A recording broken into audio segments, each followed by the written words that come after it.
ప్రశాంతి కదా మీ పేరు. ఎందుకు మీరు శాంతి అని అంటే ఇండస్ట్రీలో మీ పేరు శాంతి అని ఎందుకు చెప్తారు? అది పర్టిక్యులర్ రీజన్ ఏం లేదండి. నన్ను ఇంట్లో అందరూ శాంతి, శాంతి అని పిలవడము. సో, నాన్న అలానే పిలిచేవాళ్ళు. ఇంట్లో అందరూ శాంతి అనేది అలవాటు. సో, ఇంక అలానే ఇండస్ట్రీలో కూడా శాంతి. హ్మ్. శాంతి గారు చూడ్డానికేమో చిన్న పిల్లలా ఇంత క్యూట్‌గా ఉన్నారు. మీకెందుకండి మదర్ క్యారెక్టర్? ఏం లేదండి. అంటే మదర్ క్యారెక్టర్‌కి ఇంపార్టెన్స్ ఎక్కువుంటుంది కంపారిటివ్‌లీ అక్క, వదిన కంటే. ప్లస్ ఇంకోటి పెర్ఫార్మన్స్‌కి స్కోప్ ఉంటుంది. హ్మ్. ఇంత చేసి మనం పెర్ఫార్మన్స్‌కి స్కోప్ లేకుండా నాకు ఐ డోంట్ వాంట్ నాకు మనం ఏమైనా చేస్తే వి ఆర్ ద బెస్ట్. మనం చేయగలము అని నిరూపించుకోవాలి కదా! సో, అట్లా పక్కన నించునేది ఏమి ఉండదు. బట్ ఇక్కడ ఏంటంటే నాకు మదర్ క్యారెక్టర్స్‌కి కానీ నాకు లక్కో ఏమో తెలీదు. నా అదృష్టమో, దేవుడి దయో ప్లస్ ఇంకోటి నాకిచ్చిన ప్రొడ్యూసర్స్ కానీ, డైరెక్టర్స్ కానీ వాళ్ళు ఇచ్చిన అవకాశం ఏమో తెలీదు కానీ నాకిచ్చిన క్యారెక్టర్స్ అన్నీ మంచిగా పెర్ఫార్మన్స్‌కి స్కోప్ ఉండి ఫస్ట్ ప్రాజెక్ట్ నుంచి గాని హ్మ్.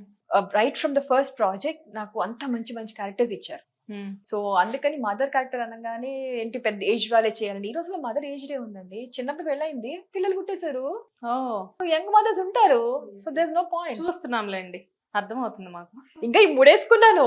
యాక్చువల్లీ ఇందులో ఏంటంటే ఇప్పుడు ఈ షూట్‌లో శ్రీవల్లి షూట్ సీతమ్మ ఇది. సీతమ్మ ఏంటంటే to be frank enough heroine mother, Srivalli mother కంటే సీతమ్మకి ఒక సోల్ ఉంటది. ఈ క్యారెక్టర్‌కి సోల్ ఉంటది. నాకసలు ఫస్ట్ డే నాకు ప్రవీణ గారు చెప్పినప్పుడు ఐయామ్ లైక్ నాకసలు ఇది లోపల లోపల జీర్ణించుకుపోయింది ఈ క్యారెక్టర్. అనుకోకుండా ఫస్ట్ నేను చేయలేకపోయాను. తర్వాత మధ్యలో మళ్ళీ అది తిప్పి తిప్పి తిప్పి మళ్ళీ ఐ ఫెల్ట్ లైక్ అయ్యో! చేయలేకపోయాను అనుకోకుండా మిస్ అయిందేమో అనుకున్నా. బాధపడ్డాను గూడా. నేను ఐల్ బి లైక్ ఓపెన్ గానే చెప్తున్నాను. దీంట్లో ఇగోకి పోవాల్సిన అవసరం లేదు. Because once we love a character మనకు ఒక క్యారెక్టర్ నచ్చింది అంటే మనం ఎట్లైనా అది చేయాలి. ఆ పెర్ఫార్మన్స్ మనం చెయ్యగలము అని నిరూపించుకోవాలని ఒక చిన్న ఎంతూజియాజం ఒక ఆర్టిస్ట్‌కి ఉంటుంది కదా! సో, అట్లా అనుకోని అయ్యో! పోయింది కదా! అనుకున్నా. బట్ అనుకోకుండా మరి ఎట్లా ఉందో రాసిపెట్టుంది. ఇక్కడ రాసిపెట్టుందంటే తప్పించలేరని అంటారు కదా! సో, అట్లా అనుకోకుండా మళ్ళీ ఆ క్యారెక్టర్ నాకే వచ్చింది. అది పాపం లక్ నా లక్ అనే అనుకుంటానండి నిజంగా చెప్పాలంటే. బట్ చాలా చాలా మంచి క్యారెక్టర్. ప్రవీణ గారు మళ్ళీ చేస్తావా అని మాట్లాడగానే అసలు వేరే ఆలోచన లేదు. నేను చేస్తా అంతే. కానీ సడెన్‌గా నాకొక డౌట్. నాన్నగారు ఉన్నప్పుడు ఎప్పుడు కెమెరా ముందు కనపడలేదు. మేబీ చైల్డ్ ఆర్టిస్ట్‌గా ఏమైనా చేశారేమో నాకైతే తెలీదు. 2 సినిమాలు చేశాను. చేశారా? బట్ నాన్నగారు ఉన్నంత కాలమేమో అప్పటికి మ్యారేజ్ అయింది. సైలెంట్‌గా ఆఫ్ స్క్రీన్ ఉండి సడెన్‌గా ఈ మధ్య కాలంలో ఇంత పాపులర్ ఎలాగా? అంటే ప్యాషన్ ఉండిందా మొదటి నుంచి? తెలియలేదండి. టు బి ఫ్రాంక్ అంటే నాకు అర్థం కాలేదు. నాకు తొందరగా పెళ్లి చేసేసుకొని because mine is a love marriage. So, మనం పెళ్ళనంగానే ప్రేమ అనంగానే ఇంక ప్రపంచం కనపడదు కదా! సో, నాకు ఇంట్లో యాక్సెప్ట్ చేసారా వెంటనే? ఫైట్స్ అయినాయి కొంచెం యుద్ధాలు చిన్న చిన్న యుద్ధాలు జరిగాయిలెండి. ఒప్పించుకున్నాం. చింటూ గారిని ఫస్ట్ ఎక్కడ చూసారు?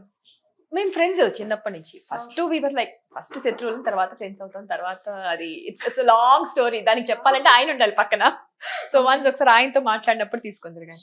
సో, వి వర్ లైక్ నాకు కెమెరా ఎదురుగా మేడం ప్రామిస్ చేస్తున్నారు. చింటూ గారితో కలిపి మేడం నాకు ఇంటర్వ్యూ ఇవ్వబోతున్నారు. ఓకే. సో, ఇంకా బాగా ట్రై చేసి, ప్రయత్నాలు చేసి, ఒప్పించుకొని అటు పేరెంట్స్‌ని, ఇటు పేరెంట్స్‌ని. బట్ ఎవ్రీవన్ ఫస్ట్ ఎవరైనా పేరెంట్స్ ఆడపిల్ల అనంగానే చిన్న చిన్నవి ఉంటాయి కదండీ! కొంచెం ఇష్యూస్ అమ్మో! నా పిల్ల అక్కడికెళ్ళిపోతే అండ్ ఇంకోటి నా విషయంలో ఏంటంటే మా నాన్న మరీ పొసెసివ్. హోప్ అందరికీ తెలిసే ఉంటది. ఇది కొత్తగా నేను చెప్పేది లేదు. ఇంకా పొసెసివ్ అనమాట. ఆయన ఏమంటాడు, "అమ్మో! నా కూతురు అక్కడికెళ్తే ఎట్లా ఉంటది? పని చేయాల్సొస్తదా?" ఏంటంటే మా అమ్మ అనేది, "పని చేయాలి కదా! నేను చేయట్లేదా ఇక్కడ పని? రేపు నీ కూతురు వెళ్తే కూడా పని చేయాలి కదా! ఆ మాత్రం పని చేయకుండా ఎట్లా ఉంటారు?" సో, ఆయన అట్లా ఉండి చిన్న చిన్న వాటికి ఆయన ఎక్కువ కంగారు పడిపోయారు. అలా ఆలోచించి కొంచెం చిన్న చిన్న ఇష్యూస్ అయినాయి. అయినా ఫైనల్‌గా ఒప్పించుకున్నాము. పెళ్లి చేసేసుకున్నాం. అండ్ నాకేంటంటే I was completely into business. నేను చెప్తున్నాను కదా! ఐయామ్ కైండ్ ఆఫ్ ఇంట్రోవర్ట్ మీకు చెప్పాను కదా! అమ్మో! బయటికెళ్ళొచ్చా? మీరు ఇంట్రోవర్ట్ అని చెప్పేసి మీరు చెప్పే వరకు ఎవరికీ తెలీదు. అది వేరే విషయం. అంటే నాకు బెరుకు అంటారు కదా! ఇంట్రోవర్ట్ ఇన్ ద సెన్స్ బెరుకు. ముందు వెళ్లి నేను ఐ కాంట్ జస్ట్ ఇప్పుడు సపోజ్ మీరున్నారు. యూ వర్ లైక్ మీరు అక్కడే ఉన్నారు. మరి మీరు మాట్లాడుతున్నారు అందరితో. I cannot just directly come and say hi to you. Unless and until మీరొచ్చి హలో అండి బాగున్నారంటే నేను మళ్ళీ మాట్లాడేస్తా. ఇట్ ఈస్ నాట్ దట్ నేనెళ్ళి అంటే స్టార్టింగ్ ట్రబుల్ అనుకోవచ్చు. Starting trouble. ఇది ఉంటది కదా! Ignition starting trouble. ఎళ్లి మాట్లాడలేను. అండ్ ఇంకోటేంటంటే అమ్మో! నాకు సెట్ అవుతదేమో, నన్ను ఇంకెవరైనా తప్పుగా అనుకుంటారు. తెలియకుండా ఒకటి రన్ అవుతుంటది కదా! చిన్న బెరుకు. బ్యాక్ సైడ్ బ్రెయిన్‌లో అన్‌కాన్షియస్‌గా, సబ్‌కాన్షియస్‌గా ఓకే. మనం ఎవరైనా తప్పుగా మన గురించి మాట్లాడుకుంటారేమో, ఓకే. సినిమా ఇండస్ట్రీ మనం చేయగలమో లేదో తెలియకుండా నా మీద నాకే ఒక చిన్న అనుమానం ఉంటది కదా! చేయగలనా లేదా? So, okay. మనం ఆయన పరువు ఆఫ్‌కోర్స్ ఆయన చేసిందంత ఇదిలో నేను చేయలేకపోవచ్చు. బట్ ఆయన పరువు తీయకూడదు నేనెళ్లి. అసలు ఒక పెద్ద యాక్టర్, ఒక మంచి ప్రొడ్యూసర్ అసలు అలాంటి పర్సన్ డాటర్ అయ్యుండి మీరు ఇంత ఆలోచిస్తారా? అప్పుడే ఆలోచించాలి, నార్మల్ గా ఆలోచించక్కర్లేదు. ఎందుకంటే వాళ్ళు ఒక స్టాండర్డ్ పెట్టి ఒకటి క్రియేట్ చేసి వెళ్ళారు, ఒక మార్క్ క్రియేట్ చేసి వెళ్ళారు. సో నేను వెళ్ళిపోయా, నేను చేసేస్తానంటే నేను కెమెరా ముందుకి ఎట్లా వెళ్ళిపోతాను? I can't do that. ఆయన పెట్టింది, వాళ్ళు వేసిన మార్క్ ని నేను వెళ్ళిపోతా ఏవిఎస్ గారు బాగా చేశారా, వాళ్ళ అమ్మాయి ఏంటి ఇలా ఉంది అనే మాట రాకూడదు.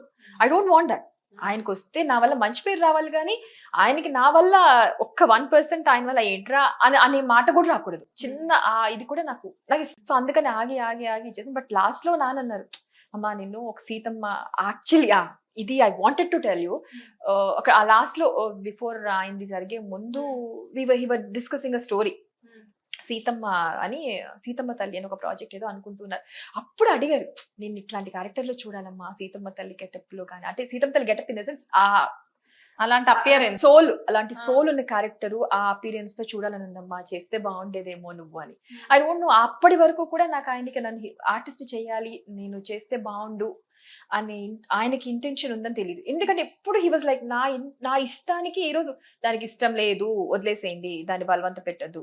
హీ వాజ్ లైక్ తన ఇష్టాలు మా మీద రుద్దడం కానీ, తను ఇది మా మీద ప్రెషర్ పెట్టడం కానీ ఎప్పుడు చేయలేదండి. ఒక్కసారి అడగను కూడా అడగల, నాకు ఇష్టం లేదు నాన్న, వద్దు నాన్న నేను చేయలేను అని. ఇంట్లో వాళ్ళు అందరూ అడిగారు. చాలా మంది నన్ను ప్రెషర్ చేసి, నువ్వు సినిమా చేయొచ్చు కదా, హీరోయిన్ గా చేయొచ్చు కదా, ఆఫర్ చిన్నప్పుడే చాలా ఆఫర్స్ వచ్చాయి.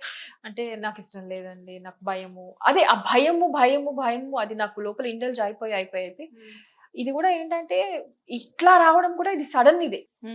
నేను అనుకోకుండా వచ్చి ఇది కూడా చెప్పంటే పులివాసు గారు అమ్మా చేయొచ్చమ్మా మీరంటే, అంటే నాకు తెలియదన్నా, మరి నాకు ఎలా చేయాలో ఏంటి. ఏం లేదమ్మా, ఒక పని చేయి, ఒక వీడియో చేయి, చిన్న వీడియో. అంటే నా కూతురే వీడియో తీసింది, నా డెమో ఆడిషన్ వీడియో నా కూతురు ఇంట్లో తీసింది, వంటగదిలో కూర్చొని నేను ఏదో చేస్తుంటే. ఆయన జస్ట్ చిన్న ఇది చెప్పారు, జస్ట్ సింపుల్ గా నువ్వు ఎలా చేస్తావో, నీకు మైండ్ లో ఏదుందో చెయ్యి, అది చేసి పంపించమ్మా అన్నారు. ఇది నేను చేద్దాము అని ఒక డెసిషన్ తీసుకొని ఒక ఇదైన తర్వాత ఒక మైండ్ లో ఒక డెసిషన్, ఓకే ఫైన్ చేద్దాము యాక్ట్. ఇక నన్ను బ్రెయిన్ వాష్ చేసింది ఎవరే అంటే హరితేజ. తను ఎందుకు చేయలేవు, ట్రై చేయొచ్చు కదా. హరితేజ గారు మీకు మంచి ఫ్రెండ్? చాలా క్లోజ్ ఫ్రెండ్స్ అండి. అంటే ఫస్ట్ చెప్పాలంటే మా ఆయన, తను హరితేజ చాలా ఫ్రెండ్స్, మంచి ఫ్రెండ్స్. ఇప్పుడు మేమిద్దరం, తనకంటే మేమిద్దరం కలిసి తన్నాడుకుంటాం. వాళ్ళిద్దరు F2 కూడా చేశారు కదా, F2 చేశారు వాళ్ళు, చాలా సినిమాలు, రాజాది గ్రేట్ అని, F2 అని చాలా సినిమాలు చేశారు. And they were like literally close friends. And తను ఏంటంటే నాకు ఆల్మోస్ట్ లైక్ నాకు సొంత సిస్టర్ కంటే ఎక్కువ. సో మేమిద్దరం అంతే ఇదిగా ఉంటాము, బాండింగ్ అదే ఉంటాం. మా బాండింగ్, నేనేమన్నా ఏదొచ్చినా తనతో ఫస్ట్ షేర్ చేసుకునేది ఇండస్ట్రీలో ఉంటే హరితేజతోనే. సో తనతో అంత ఇదిగా ఉంటాను. తనే నాకు బ్రెయిన్ వాష్ చేస్తుంది, ఎందుకు చేయలేవు, ఈయన కూడా చేస్తుందిలే, సినిమాలు అంటే సినిమాలు వద్దులే, తను వద్దంటుంది కదా, మేబీ తనకేమన్నా ఒక భయం ఉందేమో, కొన్ని సీరియల్ చేస్తా ఉంటుంది కదా, సీరియల్సే చేయలేదు. అది అనుకున్న 2 days లోనే కాల్ వచ్చింది. అది ఎలా వెళ్ళిందో బయటికి ఏంటి అనేది తెలియదు. కాల్ వచ్చింది, వాసు గారు ఇట్లా చెయ్యమ్మా, చెయ్యి పర్లేదు, నువ్వు చేయగలవు, నీది ఎక్స్ప్రెసివ్ ఫేజ్, పాజిటివ్ ఫేజ్ అని. నన్ను ఇండస్ట్రీలోకి ఇది వచ్చిన తర్వాత నన్ను ఎంకరేజ్ చేసింది మాత్రం పులివాసు గారు. అంటే నాకు ఆల్మోస్ట్ లైక్ నాకు దేవుడిచ్చిన అన్న ఆయన. ఇప్పుడు కూడా చెప్తున్నాను, ప్రతి చోట చెప్తాను. నాకు ఏంటంటే నాకు ఒక పాత్ వేశారు, ఇలా చేయి, నువ్వు ఇది చేయి. ఆయన సీరియల్ చేస్తున్నప్పుడు కూడా వేరే ప్రాజెక్ట్ వస్తుంది అంటే, ఒప్పుకోమా నేను చూసుకుంటా, ఏం పర్లేదు, నేను అడ్జస్ట్ చేసుకుంటా. ఏ ప్రొడ్యూసర్, ఏ డైరెక్టర్ ఆ మాట చెప్పరండి. ఆయన ఏంటంటే మనకి ఒక అవకాశం వస్తుంది అన్నప్పుడు వదలొద్దు, నువ్వు చెయ్యమ్మా, నేను ఉన్నాను వెనకాల, నేను అది మేనేజ్ అని తొందరగా ఎవరు చెప్పరండి. మాకు ప్రాబ్లం అవుతుందండి అంటారు. ఎందుకంటే వాళ్ళ వైఫ్ కూడా వన్ ఆఫ్ ది ఆర్టిస్టే కదా, సో ఆర్టిస్ట్ అవ్వచ్చండి. అలా అని చెప్పేసి అందరూ సపోర్ట్ చేయాలని రూల్ ఏం లేదు. There is no rule. ఆయన ప్రొడ్యూసర్ అండి, ఆయన డబ్బులు పెడుతున్నారు. కానీ ఇక్కడ ఆయన ఇదిగా కాకుండా ప్రతిసారి ప్రతి చోట నన్ను సపోర్ట్ చేశారు. పులివాసు గారు అలా నాకు సపోర్ట్ చేస్తే ఆ తర్వాత కూడా అన్ని ప్రాజెక్ట్స్ కానీ, అండ్ ఇట్లా మన కృష్ణకాంత్ గారు నిరుపమ్ గారు వాళ్ళు ప్రాజెక్ట్ చేశాను మా టీవీలో. అండ్ జీ తెలుగులో మంచి ప్రాజెక్ట్స్ చేశాను, సీతాకాంత్ గారిది వాళ్ళది. ప్రతి ప్రాజెక్ట్ లో ప్రతి క్యారెక్టర్ కూడా మంచి ఇంపార్టెన్స్ ఉండేది. నా పర్ఫార్మెన్స్ కి స్కోప్, నన్ను నేను ఎక్కడికక్కడ డెవలప్ చేసుకునే క్యారెక్టర్సే వచ్చాయి తప్పితే ఎక్కడ పక్క నుంచి నీ క్యారెక్టర్స్ ఎవ్వరు ఇవ్వలేదండి. అది లక్కో, వీళ్ళందరూ నన్ను అట్లా సపోర్ట్ చేసి, నన్ను నిజంగా ఒక్కొక్కళ్ళు ఒక్కొక్క స్టేజ్ లో నన్ను సపోర్ట్ చేసినట్టే ఫీల్ అవుతానండి. బికాస్ అది మన క్యారెక్టర్ రావడము అనేది, వాళ్ళు మనల్ని నమ్మి అది ఇవ్వడం చాలా important. It is not that ఇచ్చేసాం కదండి పైన పర్లేదు అనేది. మనల్ని నమ్మి మనకు అదొక రెస్పాన్సిబిలిటీ. ఆ రెస్పాన్సిబిలిటీ మనకి ఇస్తున్నారంటే వాళ్ళకి మన మీద నమ్మకం ఉండాలి. అండ్ ఈ సీతమ్మ క్యారెక్టర్ కూడా this is like complete soul. Seethamma Kodandaramayya character శ్రీవల్లిలో కంప్లీట్ ఆ సీరియల్ కి బేస్ సోల్ వాళ్ళిద్దరే.